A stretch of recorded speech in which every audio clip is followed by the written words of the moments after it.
actually want to call someone out for a sucky advertisement. Oh, let's do it. Uh-oh.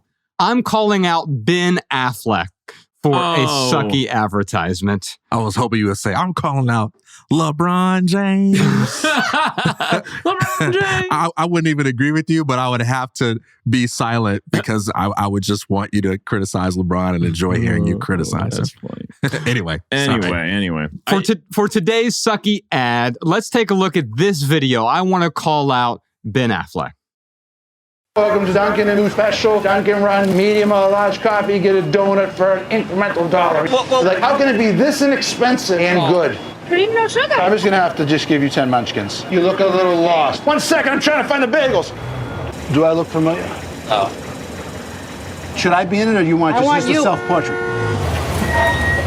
What are you doing here? Here's me. Is this what you do when you say you're going to work all day? I gotta go, guys. Grab me a glazed. So I don't have a problem. At least it was funny. No, that's the problem. The problem is this is a good commercial. It is an effective commercial. But what are they doing here? It is a good commercial that is selling diabetes, it's selling obesity, and it is selling disease. And so I wouldn't have a problem with Ben Affleck doing a Toyota commercial or a Lexus commercial or a vacuum commercial, things that are useful to people. Dunkin' Donuts, however, is delicious, but it's delicious because they make the foods hyper palatable and they make the foods addictive. And because the foods are addictive, and then we couple it with someone we admire, one of the best actors and directors of our generation, it makes it not just hyper palatable to your palate, but hyper palatable to your psyche. And so when we see these celebrities participating in advertisements that are actively harmful to the populace, that keep us unhealthy, diseased, overweight, and they make our lives miserable.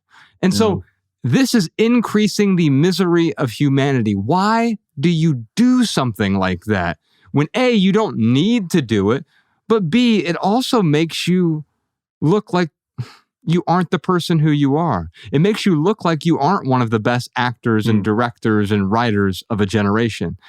This is beneath you, Ben. Yeah, it's unfortunate. It is unfortunate. Go ahead, TK. You know what I'm going to do? You know I'm going to be Angel's advocate for a second. No, good luck finding an angel in this one. He's going to bring up Michael Jordan and McDonald's. Right, because he's triggering me because I'm thinking about the Jordan commercial and I'm being defensive.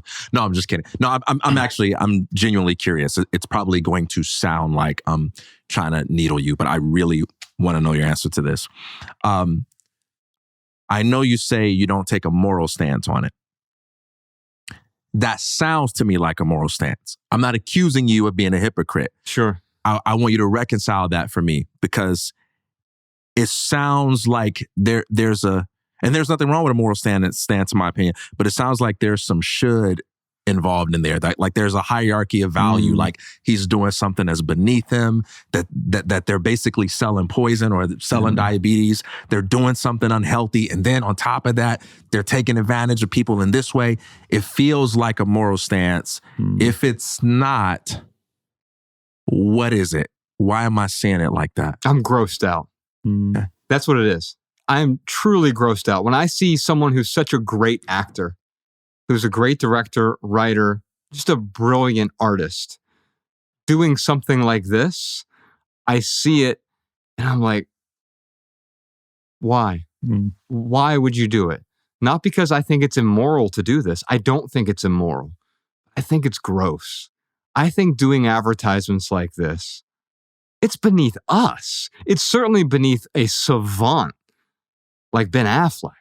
I mean, this guy is a Mozart of acting. And yet, that's what makes this even more pernicious because it's not just a random stand-in selling us sugar-coated, delicious diabetes. It's someone that people look up to. And I'm just grossed out by it, man. Yeah, for me, it makes me think of when the Tiger Woods saga really unfolded.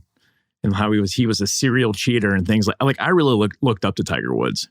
And then I saw how he, treated his wife and family. And yeah, I was grossed out. And it's like, I can still appreciate his golf game, but I do see what you're saying, man. Like, it sounds like you really look up to Ben Affleck. And then he does something like this. And you're like, why? You're one of my role models. Like, why would you do this? Yeah. Yeah, I don't look up to him as a human being. I look up to him as an artist. And of course I can decouple the artist from the art that they do. But to me, this is just putting a turd in the soup. And like, if you have one of the best chefs, if you have Chef Ramsay, right? Gordon Ramsay, and then he makes this delicious stew for you, and then he just comes over and puts one turd in it. It ruins the whole stew. I don't know, man. You haven't tried my turd stew. And so here's a question for you guys. My wife and I were talking about this the other day. Like franchise ownership. And I know you guys, if you were interested in owning a bunch of franchises, you would already do that. But let's assume that you were. Would you experience a conflict with something like owning a Dunkin' franchise or a McDonald's franchise that sells something that you think is unhealthy? I'll take my own personal experience here. So Ryan and I own a coffee house called Bandit Coffee in St. Petersburg, Florida. And you'll never see me post anything. We only own 40% of the coffee house, but you'll never see me post anything that I don't 100% believe in. And so like if they have some sort of delicious looking donut for the day because they have some vendor who came in, I don't like that. And if it were 100% my shop, there's no way that I would tolerate that or allow that. Interesting. And I'm still grossed out. In fact, I'm grossed out by it even more because I have something to do with this shop. And so it makes me want to uncouple myself from that even because it's not a moral stance. But for me, it's beneath me to recommend something that I don't 100% believe in. We could do a whole episode sometime. We're getting a whole bunch of these whole episodes in queue, but on like moral and aesthetic value, like hierarchy of value, like maybe the difference between saying I'm disgusted by X versus I think X is objectively morally wrong or objectively immoral. And just how our value system affects our lives and so forth. Like the tiger thing, for me, that's a moral issue. That's different. Right. Yeah. I see what you're saying. And I think, the tiger thing is both moral and not moral, like because he was also a whore for Buick and all these other places, right? And the question becomes like, why?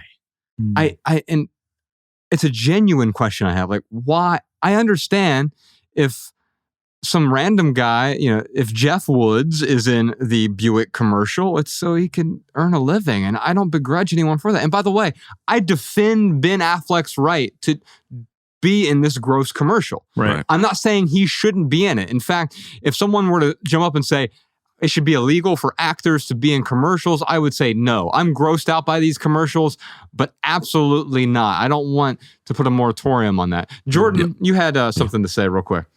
Yeah, I'd be remiss if I didn't add the backstory on this about Ben Affleck and his involvement with Dunkin' Donuts from the beginning of his career, and the fact that he's from Boston and Dunkin' is like a big deal in Boston. Yeah, he actually loves the brand and always has it. It's like ridiculous how he's like a champion for them even without being a sponsor. And then, like, I was actually just seeing a post yesterday of like 15 pictures in a row of him. He literally like lives Dunkin' Donuts.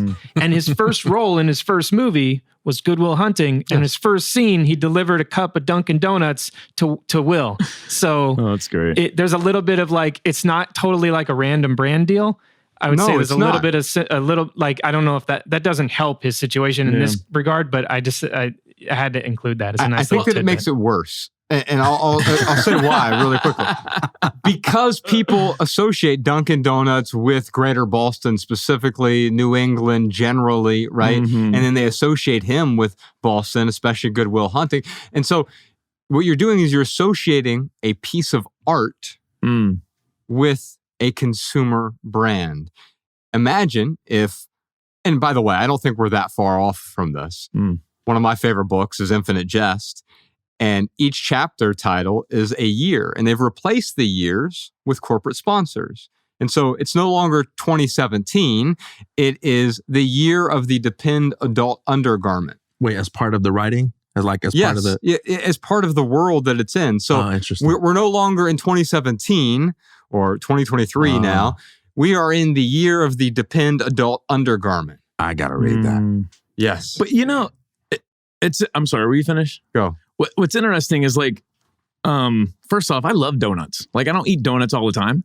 I can't even tell you the last time I had a donut, but there's nothing wrong with the donut. There's nothing wrong with Dunkin' Donuts. For me, the point that I'm gathering from you, Josh, is he is basically encouraging people to eat more donuts. Mm-hmm. But that's not, I don't feel like that's on Ben. That's on our own individual choice. I mean, the freedom that we have, we could eat Twinkies for every single meal if we wanted to. That's our choice. I don't know. I'm kind of torn on it. I do see the grossness of it that you're talking about, but yeah, it's just interesting because I don't blame Ben for diabetes.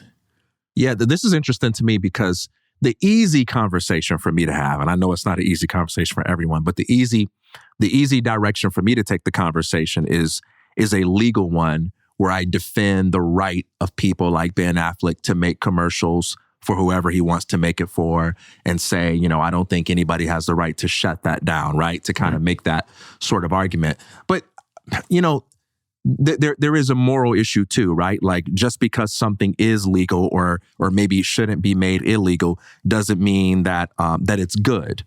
That doesn't mean that it's morally good or that it has a positive benefit on society. And there's more to thinking about human responsibility. There's more to thinking about making the world better than just in terms of what ought to be legal versus illegal. Thousands of legal things we can do that harm people. Yeah. And we should look at those things. So it's interesting to me for those reasons, but I'm more inclined in your direction. I enjoy a good cup of Dunkin' coffee. I enjoy a good donut, I don't know when the last time I ate at Dunkin' specifically, but yeah, for me, I like the story that Jordan shared. I think it's kind of a cool, fun thing, but I would be interested in having more conversation too about how much of these advertisements actually affect our behavior. Yeah. And I'm not saying it like I don't think they do, but I know you said to me one time that kind of like in the corporate world, it's like they pour a certain amount of money in there and they don't really know how much. Oh, right. There's a way you said it. That was basically back in our corporate days, like marketing knew that 50% of their marketing worked, but they couldn't tell you which 50% it was. Yeah. So and that's interesting. Like, how many people are, because they're watching these commercials, they're going out and eating more donuts than they would have eaten if it was just a place that's there. That's interesting. This is just me and TK projecting our guilt and judgment that we're feeling for eating donuts. You want to go grab a donut after this, man? Let's do it. Sure. Well, I failed you all. I'm sorry. No, man, this was fun. I like this. I always hate, because I feel like this more than any other segment comes up for me as a space where I want to get to know you guys a little more and how you think about these things, because I do come at it from a very different vantage point, and I'm super curious about your philosophies on these things. And I feel like this is one of the shorter segments, and every single time we get to these, I'm just filled with questions, and I feel like I would just love a whole show with you guys on advertising. I would love to maybe just interview y'all. We don't even have to debate, but the people that I look up to, I mean, I just get disappointed by you would never see Tom York in a Dunkin' Donuts commercial, right? Right. And you never see him make music. You wouldn't even hear one of his songs in a Dunkin' Donuts commercial. Yeah. Now, they'd be happy to pay him millions of dollars to put Karma Police in there or whatever, but he would never do it. Yeah. And I asked that same question. Why? The same reason I asked, why is Ben Affleck in this? I asked myself, why wouldn't Tom York do this? Why wouldn't you see Daniel Day-Lewis in a Dunkin' Donuts commercial? Right. It's an interesting why. Yeah. Roger Waters, Pink Floyd. He has told many stories of how advertisers try to get their music and their to get Pink Floyd's music in their advertisements. And he has the same stance that you're talking about right now. He's like, no, I refuse to be part of this system. Yeah. This marketing and system. It doesn't mean he's against money. He'd be happy if they just wanted to come and hand him money, but not use his songs. Yeah. That's fine. If an advertiser wants to come give us money, but not have us advertise for them, I'm happy to take that money. Sure. But otherwise, you can hold on to it. You made me think of Denzel Washington talked about how early in his career, he was offered this role, and the role was not really consistent with the way he wanted to be seen, but it would get his foot in the door. And it would definitely give him a lot more exposure than he had. And he called Sidney Poitier, and Sidney Poitier told him, those first few roles that you say yes to, they're going to shape the way people see you for the rest of your career. And it might be worth saying no to some things early on that might give you more exposure for the sake of preserving your integrity and having some control over your brand. Yeah. And so he said that he turned that role down, and he chose to take roles that reflected how he wanted to represent himself in the world, how he wanted to represent the image of a Black man, which is why you don't see Denzel do Training Day until much later on in his career. But prior to that, he's a lawyer in Philadelphia, right? He's in Crimson Tide. He's an attorney. He's a doctor. He's all of these upstanding roles. And then he does something like Training Day where he plays this evil character, but he can kind of get away with it. And there is something to be said about thinking very critically and very carefully about what do I represent? Yeah. Because I can always do something for the money, but am I upholding the values that I stand for in this world when I take that check? That's an important thing to consider. You're showing the difference here between Denzel and Ben, by the way, because Denzel also wouldn't be in that commercial for Dunkin' Donuts. And what's important to look at here is there are plenty of commercials that Ben Affleck would refuse to be in. Mm-hmm. He agrees to be in a Dunkin' Donuts commercial because it's commonly acceptable. But he wouldn't be in a Fleshlight commercial. But why? Fleshlight's way less harmful than Dunkin' Donuts. It's not even close. Well, I think, but I do agree with Jordan's story, though. I think there's a personal connection. I don't know if he's going to do 76 gas station commercials. No, that's not what I'm talking about, though. What I'm saying is if there was a personal connection, even to Fleshlight for some reason, he wouldn't do it because it's not acceptable by society to do something like that. And what I'm saying is, well, what's the difference? Yeah. In fact, there is a difference. It's that Dunkin' Donuts causes far more disease, dis-ease, and dysfunction, and obesity, and unhealth in our society than a Fleshlight does. Yeah. And so I think that's important to keep in mind. He's still willing to say no somewhere. He draws the line somewhere. And the interesting question, I don't have an answer to. That's why I'm asking this why? Why would Denzel not do it? And why would Ben Affleck do it? Why would one person say no to that? What does it take to be a Denzel? And then what do you give up by being Ben Affleck? I want to ask Ben Affleck himself. So, Ben Affleck, I would love to have you on this show. And I'd love to talk with you about the Dunkin' commercials, your history in Boston, and why you chose to do this commercial, and what would be your response to the expressed sentiments of JFM. TK at The Minimalists, email me, my brother. I love to talk to you. Love your work. Did you enjoy this standalone Patreon highlight? If so, you can listen to full episodes of the Minimalist Private Podcast, available exclusively on Patreon. Visit patreon.com/theminimalists or click the link in the description. Your support keeps our podcast and YouTube channel 100% advertisement free.